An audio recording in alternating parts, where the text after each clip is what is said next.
Florence Pernel est confondue, non pas une, mais deux premières dames françaises.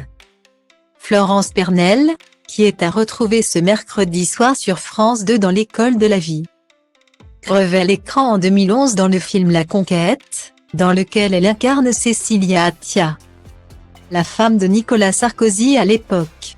L'actrice de 60 ans a si bien joué son rôle qu'elle a souvent été confondue avec l'ex-première dame. Mais elle a également déjà été comparée à Carla Bruni, l'actuelle épouse de l'ancien président de la République. On tournait dans le 16e arrondissement. Une vieille dame qui passait par la matoisée de haut en bas.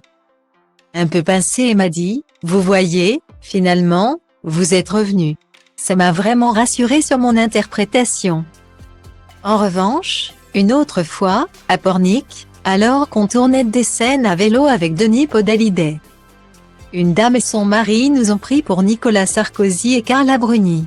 Je me suis consolée en me disant que si on pouvait confondre ma silhouette avec celle de Carla, c'était plutôt flatteur, avait-elle déjà confié au magazine Grazia.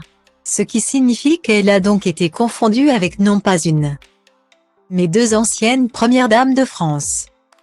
Des comparaisons plutôt flatteuses, tant Cécilia Attia et Carla Bruni sont réputées pour être de très belles femmes. Mais Florence Pernel n'a pas non plus de quoi les jalouser, elle qui en a rendu fou plus d'un. Dont Patrick Rothman, avec qui elle est mariée depuis 2005. Il s'agit d'un célèbre réalisateur de documentaires, à qui l'on doit notamment Les Survivants, un documentaire sur les rescapés des camps nazis sorti en 2005 ou encore Les Fauves, un documentaire sur la rivalité entre Nicolas Sarkozy et Dominique de Villepin produit en 2011. De leur relation sont nés deux enfants, un garçon baptisé Paul et une fille prénommée Tina. À noter qu'avant de se lancer pleinement dans le cinéma, Florence Pernel a suivi les traces de sa mère en se lançant dans le mannequinat dès son plus jeune âge. Elle est ainsi déjà apparue dans le catalogue des Trois Suisses, ou encore dans certaines publicités pour les yaourts Danone.